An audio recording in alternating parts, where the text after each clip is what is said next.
अस्सलामुअलैकुम एवरीवन, क्या हाल चाल है? कैसे हैं आप सब लोग? तो जनाब, हमने ये कहा ईद से एक दिन पहले हम चले गए थे मलेशिया, कोटा किनाबालू। कोटा किनाबालू मलेशिया का सूबा है, सबा का खूबसूरत शहर, साहिली शहर है। ये अपनी दिलकश साहिली पट्टी, सरसब्ज पहाड़ों और मशहूर कोटा किनाबालू नेशनल पार्क की वजह से मशहूर है, जहाँ जनूब मशरकी एशिया की बुलंद तरीन चोटी माउंट किनाबालू वाक़ है।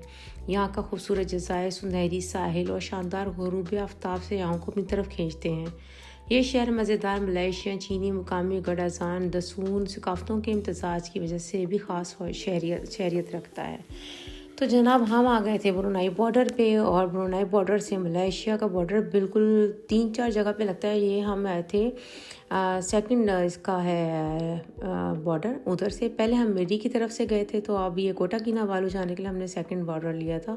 ये तकरीबन हमें पड़ा तकरीबन 1.25 घंटे की हवाई ड्राइव थी पहले बंदर सिरी बगावान की। वहाँ से फिर हम ये जनाब बॉर्डर पे पहुँचे हैं, तो 25 मिनट यहाँ पर लगे हैं। तो पहले हमने क्रॉस किया ब्रुनाई इमिग्रेशन को अपनी गाड़ी में ही। फिर हम आ गए थे जनाब ये मलेशिया की इमिग्रेशन पे। यहाँ से हमने अपना क्लियर किया सारा, तो उसके बाद हम लोगों ने अपने आगे का सफ़र शुरू किया। हम लोग रोज़े से भी थे और रोज़ा खुलने वाला था, तो बस हम लोगों ने डिसाइड किया। बीच में एक मस्जिद छोटी सी मिली, तो बस अंधेरा होने वाला था, रोज़ा खुलने का टाइम था, तो हमने कहा यहीं पे अफ्तार कर लेते हैं। अफ्तार का सामान हमने अपने साथ ऑलरेडी परचेज़ कर लिया था, क्योंकि हमें पता था हमारा रोज़ा बीच में खुलने वाला है, और क्योंकि हमें काफ़ी टाइम हो गया था घर से निकलते, तो बस हम लोग मस्जिद में आ गए। फिर मैंने कहा चले नमाज़ वगैरह पढ़ लेते हैं। तो साथ आपसे मैंने शेयर किया, देखें हम पहले ओमान में रहते थे, वहाँ पर भी और यहाँ पर भी मस्जिद में देखें कुरान मजीद रखे हुए हैं, पानी की बोतल लोग डोनेट कर जाते हैं यहाँ पर, ताकि कोई आए तो उसको दिक्कत ना हो, उसको हर चीज़ यहाँ मिल सके। पानी की बोतल्स रखी थी, कुरान मजीद, नमाज, और कोई इधर हाथ भी नहीं लगाता, कोई चोरी शिकारी का कोई डर, कोई खौफ नहीं होता। ब्रुनाई माशाल्लाह मलेशिया सेफ़ सिटीज़ है, माशाल्लाह से बहुत अच्छी कंट्रीज़ हैं, साफ़ सुथरी भी हैं, और लोगों का ख्याल भी आपस में लोग बहुत रखते हैं। फिर हमने नमाज वगैरह से फारिग होकर रोज़ा खोला, और तकरीबन 12:30 बजे के बाद हम कोटा किनाबालू पहुँचे थे। और उधर पहुंचने के बाद जनाब हम लोगों ने जनाब अपना खाना वाना लिया ईमान होटल के से। यह पाकिस्तानी होटल था, तो बहुत थक चुके थे, सफ़र तकरीबन 7.5-8 घंटे की हमारी ड्राइव थी यहाँ आने तक की।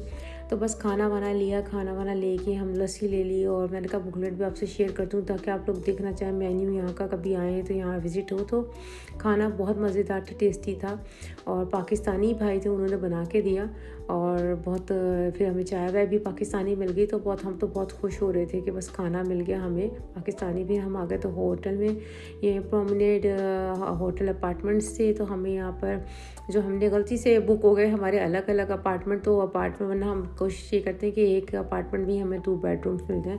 तो यहाँ हमारे 2 बेडरूम अपार्टमेंट अलग अलग हो गए थे, अलग अलग बिल्डिंग में होने की वजह से बच्चे अलग थे, तो वहीं खाना खाया, तो वो मैं आपसे शेयर नहीं कर सकी उसकी व्लॉग जो है।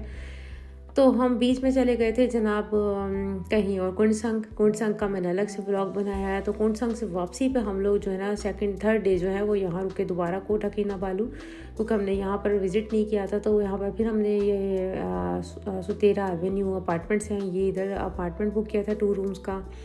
फिर हम यहाँ रुक गए थे, और यहाँ हमने जो है इनकी काफ़ी अच्छा अपार्टमेंट से, इनकी अच्छी यानी कि फैसिलिटीज़ भी इन्होंने अच्छी दी हुई थी, और ऊपर से इनका स्विमिंग पूल वगैरह भी था। तो ये मैं आपको बैक व्यू दिखा रही हूँ अपार्टमेंट का। तकरीबन हम 4th फ्लोर पे थे, 11 फ्लोर्स का कम से कम ये अपार्टमेंट थे ना। तो रात के टाइम वैसे हम लोगों ने कहा चलें बाहर निकले घूमने फिरने के लिए, तो मैंने कहा चलें आपसे थोड़ा सा व्यू यहाँ का शेयर करती हूँ। तो रात में हम गए ऊपर, तो स्विमिंग पूल तकरीबन क्लोज़ ही हो चुका था। फिर हम खाना खाने के लिए जब गए, तो वही मैंने आपको बताया था ईमान होटल, ये हमें समझ में आ गया था। तो मैंने कहा वहाँ का बाज़ार भी आपसे मलेशिया के शेयर करती हूँ। ईद की रात लग चुकी थी, चांद रात थी, तो बहुत माशाल्लाह से पाकिस्तान की तरह यहाँ पर जनाब गहमा गहमी थी, काफ़ी शॉपिंग, इतना रश था कि गाड़ी हमारी तकरीबन आधे से पौना घंटा फंसी हुई थी रोड के ऊपर ट्रैफिक में। तो बस ये हम वहीं ईमान होटल में ही आ गए थे, क्योंकि यहाँ हमें पाकिस्तानी खाना समझ में आ चुका था, और हमने कहा बस रिस्क नहीं लेना। भूख फिर अगेन बहुत ज़्यादा थी, वहाँ से निकले तो बहुत ज़्यादा भूख लग चुकी थी, तो बस खाने वाने का ऑर्डर किया, तो खाना में हमारा खाना भी आ गया था। खाना बहुत टेस्टी था। मैं आपको तो प्रीफर करूँगी कि अगर आप जाएँ कभी मलेशिया और कोटा किनाबालू जाना हो तो ज़रूर खाना खाइएगा, बहुत अच्छा खाना था। और बहुत अच्छा मज़ा आया हमें खा के। फिर वहाँ से हम निकले तो मैंने कहा चलें थोड़ा सा आपको यहाँ की मार्केट भी शेयर करूँ। बिल्कुल पाकिस्तान की मार्केट की तरह की मार्केट्स इन्होंने यहाँ बाहर लगाया हुआ था, क्योंकि बाज़ार ईद का दिन है अगले दिन, तो बस यहाँ पर ट्रैफिक भी बहुत ही, रश भी बहुत था। और इसी तरह इन्होंने छोटे छोटे बाज़ार बनाए हुए थे वक्ती तौर पे, ताकि लोग परचेजिंग कर सकें। तो मैंने कहा बस आप लोगों से थोड़ा सा व्लॉग में शेयर करूँ यहाँ की चीज़ें, यहाँ के ज्वेलरी, यहाँ की चीज़ें बताऊँ आप लोगों को। बस बच्चे जो हैं वो तो बस उनको नज़र आ जाए कुछ मैगी वैसी चीज़ें, तो वो तो शुरू होते 7-11 उन्होंने देख लिया, तो बस ये बच्चे यहाँ चले गए हमें रात के लिए स्नैकिंग करने के लिए कुछ लेके दे दें। तो बस ये यहाँ घुस गए 7-11 में। यहाँ से इन्होंने मैगीज नूडल्स वगैरह इन्होंने ऑर्डर किए। तो मैंने कहा यहाँ का भी आपसे थोड़ा सा ग्रॉसरी व्लॉग शेयर करती हूँ कि जनाब फिर क्या है चाय वाय, क्योंकि बहुत आसानी से यहाँ मिलती नहीं है। 13 तारीख मैंने पहले बताया था कि मलेशिया में ब्रुनाई में 13 तारीख के नाम से चाय जो वो पी जाती है।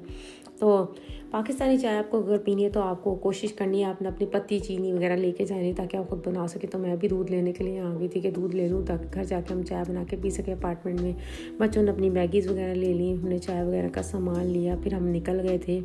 और हमने जाके जनाब ये देखिए मैं आपको दिखा रही हूँ कि इतना रश हुआ था, पैदल चल रहे थे। तो ये तो फास्ट फॉरवर्ड में मैंने चलाई हुई वीडियो, वरना आप यकीन माने गाड़ी हमारी तकरीबन एक जगह अगर फंस रही थी तो वो 5-10 मिनट से पहले हम मूव नहीं कर पा रहे थे।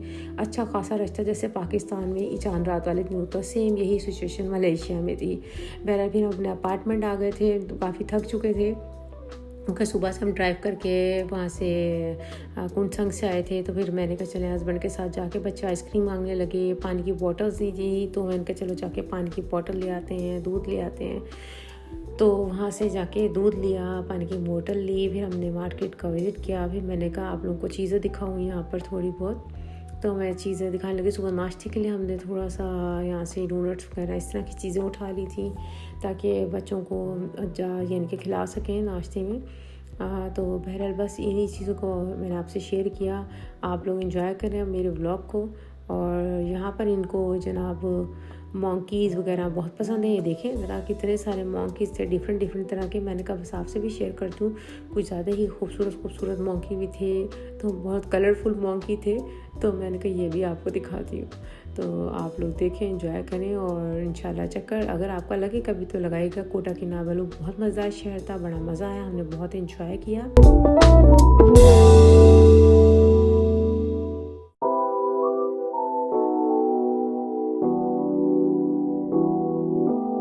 ये हमारे नेक्स्ट डे मॉर्निंग का व्लॉग है। तो जनाब हम ऊपर गए, हमने कहा जाके चलें आपसे शेयर करते हैं होटल का जो सारा व्यू है ऊपर से। तो फिर ये जो है हम गए तो ये स्विमिंग पूल जो ऊपर उसकी टॉप फ्लोर पे था, 11th फ्लोर पे बना हुआ था ये सारा। तो वहाँ गए तो ईद का दिन था आज, खैर से ईद हो चुकी थी, यहाँ पर भी ईद का दिन था। तो बस हम आ गए थे मेगो मॉल में। मेगो मॉल में हम आए तो हम लोगों ने यहाँ पर बच्चों को थोड़ा सा एंटरटेन करना था। फर्स्ट डे ईद का था, बच्चे थोड़ा सा एक्साइटेड थे कि उन्होंने इंजॉय करना है। तो बस इनको लेकर आ गए थे बच्चों को यहाँ पर। तो भाई बेटा जो है वो वीआर पे अचानक से उसको नज़र पड़ गई, तो बस वो तो कहने लगा कि मुझे वीआर पे ही बैठना है। तो उसको पहले उधर हमने कहा चलो पहले इसको एंजॉय करवा देते हैं, फिर हम आगे अपनी शॉपिंग वगैरह भी कर लेंगे। तो बस ये जो है जुल्फ़िकार साहब ये बहुत खुश होते हैं बाहर आके, वो बहुत खुश हो रहे थे बाहर आके, इंजॉय कर रहे थे। फिर ये देखिए यहाँ मैंने आपसे इनका शेयर किया, ये देखें कितना ये लोग इंजॉय करते हैं माशाल्लाह। इन लोगों की कोई ड्रेसिंग अलग से इनका स्टाइल है जो ये लोग पहनते हैं। मलेशियन और ब्रुनाई के लोग जो हैं इनके कपड़े, और तकरीबन पूरी फैमिली का एक मज़ेदार सीन ये था कि तमाम फैमिली मेम्बर जो वो एक ही कलर के ड्रेसेस में थे और एक ही तरह की स्टाइलिंग उनकी थी, और वो इतना प्यारा लग रहा था। मैंने कहा फिर मैं आपसे शेयर करूँगी। मैंने ऊपर से असल में झाँका तो नीचे इनका फेस्टिवल लगा हुआ था पूरा। तो मैंने कहा चलो मैं नीचे जाके फिर मैं ग्राउंड फ्लोर पे जाके मैं इनका फेस्टिवल सारा जो है वो शूट आउट करती हूँ, ताकि वो देखूँ मैं कि वो क्या है, वो उसको फिर मैं आप लोगों के साथ शेयर करूँ उसको पूरा। तो बस मैं मगर ये कि जनाब मेरी बेटी को यहाँ सफ़ोरा नज़र आ गया, तो वो पीछे मेरे पीछे लग गई कि भाई मुझे यहाँ से थोड़ा मेकअप वगैरह ख़रीदना है। तो मैंने कहा चले मैं ये भी व्लॉग आपसे बना लेती हूँ। तो बस वो अपने परचेजिंग करने लग गई मेरी बेटी जो है। तो मैंने जो है वो भी यहाँ पर थोड़ा सा वीडियोस यहाँ की भी बना ली मार्केट की। मैंने कहा मैं आप लोगों से शेयर करूँ। काफ़ी अच्छी मार्केट थी, सारे ब्रांड्स यहाँ मौजूद थे, सारी चीज़ें यहाँ थी। और मेकअप वगैरह सारे परफ्यूम्स और कपड़े वगैरह। अभी ये तकरीबन ये मलेशिया काफ़ी माशाल्लाह सेटल्ड है।